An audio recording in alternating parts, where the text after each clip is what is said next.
Kandla marine પોલીસે બિહારમાંથી બિહારી આરોપીને પકડી પાડ્યો હતો। વિશેષતા એ હતી કામગીરીની કે કંડલા મરીન પોલીસ સ્ટેશન બિહારમાં જઈ બિહારી બાબુ બન્યા અને બિહારી આરોપીને પકડી કંડલા લાવ્યા।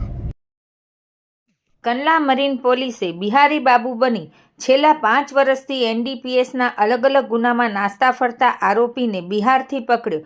પોલીસ મહાનિરીક્ષક સરહદી રેન્જ ભુજ તથા પૂર્વ કચ્છ પોલીસ અધિક્ષક સાગર બાગમારની સૂચનાથી તેમજ નાયબ પોલીસ અધિક્ષક મુકેશ ચૌધરી તરફથી જિલ્લા તથા રાજ્ય બહાર નાસ્તા ફરતા આરોપી પકડી પાડવા સૂચના અને માર્ગદર્શન હેઠળ કંડલા મરીન પોલીસ સ્ટેશનના પીઆઈ AM વાડાના નેતૃત્વ હેઠળ નાસ્તા ફરતા આરોપી પકડવા સારું કંડલા મરીન પોલીસ સ્ટાફના માણસોની અલગ અલગ ટીમો બનાવેલ, જેમાં head constable Harpaldev Rana, Udaysinh Solanki, PC Kuldeep Vyas, Mahendrasinh વાઘેલાને બિહાર ખાતે મોકલવામાં આવ્યા, જ્યાંથી Gandhidham B division police station ખાતે નોંધાયેલા NDPS ગુનાના આરોપી પિન્ટુ કુમાર શ્રી અવધેશ મંડલ રહે બિહારને ટેકનિકલ એનાલિસિસ કરી તથા હ્યુમન ઇન્ટેલિજન્સ દ્વારા સતત વોચમાં રહી વેશપલટો કરી પકડી પાડેલ છે।